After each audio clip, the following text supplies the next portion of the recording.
What's the worst case scenario as far as you're concerned, Mario? In terms of the strength of the earthquake, Yeah. is the model magnitude for the West Valley Fault is 7.5. Okay. And again, there's scientific basis for that. It's the length of the fault from Rodriguez Rizal to down to Tagaytay, by the way. Yeah. That's about 120 kilometers. That's why I live in Lipa. Okay. You know? But you have It's other 50 kilometers further up. but you have other faults. But you have another Yeah, fault. yeah. Okay. So yes, that's the worst case scenario. And but usually in literature it's 7.2. Okay. But remember, Bohol was 7.2. Correct. And you see, you've seen what happened to Bohol. And Almost all the heritage churches, about 20 of them Yeah. collapsed. But they were all old, and they were But all there are old not- churches in Manila. yeah, okay. No, so but you know, it's all about retrofitting. That's right. That's Okay. right. Yeah, So precisely. worst case scenario is a 7.2. What will Metro Manila look like in a 7.2? Yeah, in the MMIR study, the one mentioned by Mark, about 20% of the new buildings will have moderate to slight damage, meaning the high-rise 30 stories and higher, because they were built they were supposed to be built according to the new building code. Yeah. The problem is the older, meaning the pre-1970s Turn of the and century. turn of the century buildings, which were not designed according to the new building code. And about 80% of those will perish, as in total collapse. And the projected death at the time was about 33,000 people 33,000 at in the Metro onset. Manila. But at that time, in 2004, the population of Manila was only 10 million. Now I think it's 15 million. So if you do the prorated So we're talking number, maybe 50,000.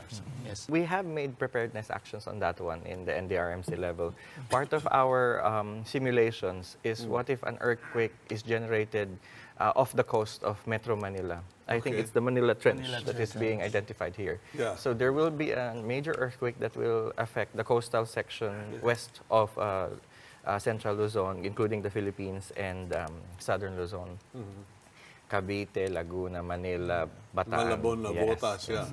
And after Bulacan. that earthquake, there will be a tsunami, an expected tsunami. And we have already measured up to what extent inland will this tsunami reach. Yeah. And we have identified evacuation centers, safe areas where people can go, as well as we have as well as organizing the Metro Manila local governments to prepare for this kind of emergency event. So other than the Metro Manila earthquake impact reduction study and contingency plan for the earthquake in Manila, we have already made plans to prepare Metro Manila in case that happens, a tsunami and an earthquake in the west. Firstly, earthquakes don't kill.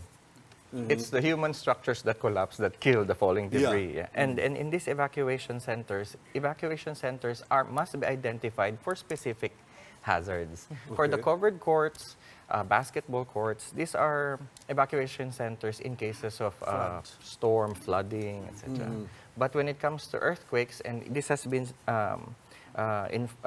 shared with all local governments here, that the safest area are open spaces. Open spaces. And so these are parks, a track and field. Good luck on that. We don't have parks.